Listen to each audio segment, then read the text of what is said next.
మన ఇండియా ఎటువంటి దేశం అంటే చైనా నుంచి రా మెటీరియల్ తెచ్చుకుంటాము, ఇక్కడున్న లేబర్తో, ఇక్కడున్న మ్యానుఫ్యాక్చరింగ్ ఇండస్ట్రీస్తో, ఇక్కడున్న మన శక్తితో దాన్ని ఒక మ్యానుఫ్యాక్చరింగ్ గుడ్ అవుట్పుట్గా మారుస్తాము, దాన్ని అమెరికాకి ఎక్స్పోర్ట్ చేస్తాము.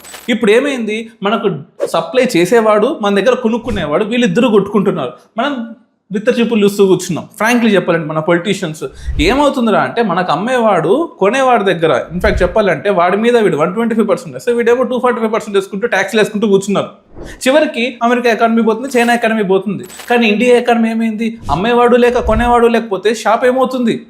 ఈ టైంలో మనం డెవలప్మెంట్ గురించి ఆలోచించాలి. చైనా నుంచి వెళ్ళిపోతున్న ఇండస్ట్రీస్ లేకపోతే అమెరికా నుంచి వెళ్ళిపోతున్న ఇండస్ట్రీస్ మనం ఎలా లాక్కోవాలో చూసుకోవాలి. కానీ ఎన్విరాన్మెంట్ ముఖ్యం, హెచ్సిలో భూములు ముఖ్యం, హెచ్సిలో అడవి ముఖ్యం. ఏంటిది? We respect environment, we respect the nature, but development లేకపోతే మనల్ని కుక్కల కన్నా హీనంగా చూస్తారు ఏ దేశమైనా సరే.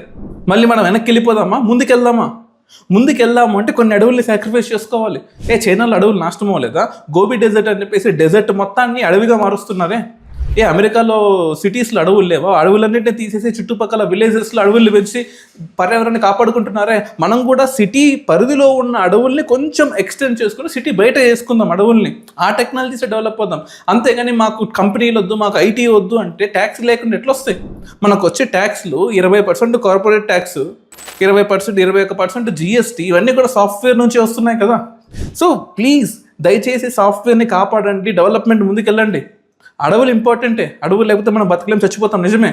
డెవలప్మెంట్ లేకపోతే మన నెక్స్ట్ జనరేషన్ ఉంటుంది కదా. సిటీ బయట కట్టుకుందాం అడవులు. మనం వద్దు అంటే మన చుట్టుపక్కల దగ్గర 22 దేశాలు చైనా నుంచి ఇన్వెస్ట్మెంట్ లాక్కోవడానికి రెడీగా ఉన్నాయి, గద్దల్లాగా రెడీగా ఉన్నాయి. ఇండియాని డెవలప్ చేసుకోవాలంటే దయచేసి సాక్రిఫైస్ చెయ్యక తప్పదు. ఇప్పుడు కూకట్పల్లి ఒకప్పుడు, కేబిహెచ్పి ఒకప్పుడు అడవులే కదా.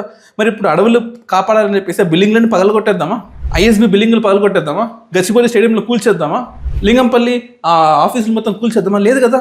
డెవలప్మెంట్ జరుగుతుండాలి, అడవులను కాపాడుకోవాలి. హైదరాబాద్ చుట్టూ డెవలప్ చేయండి. హైదరాబాద్ చుట్టూ ఒక green forest, green ecosystem create చేయండి. అవుటర్ రింగ్ రోడ్కి, రీజనల్ రింగ్ రోడ్కి, అవుటర్ రింగ్ రోడ్కి మొత్తం ఫారెస్ట్ చేయండి. డెవలప్మెంట్, రియల్ ఎస్టేట్ ముఖ్యం కాదు, ఫారెస్టే ముఖ్యం. బట్ సిటీ లోపల మాత్రం డెవలప్మెంటే ముఖ్యం.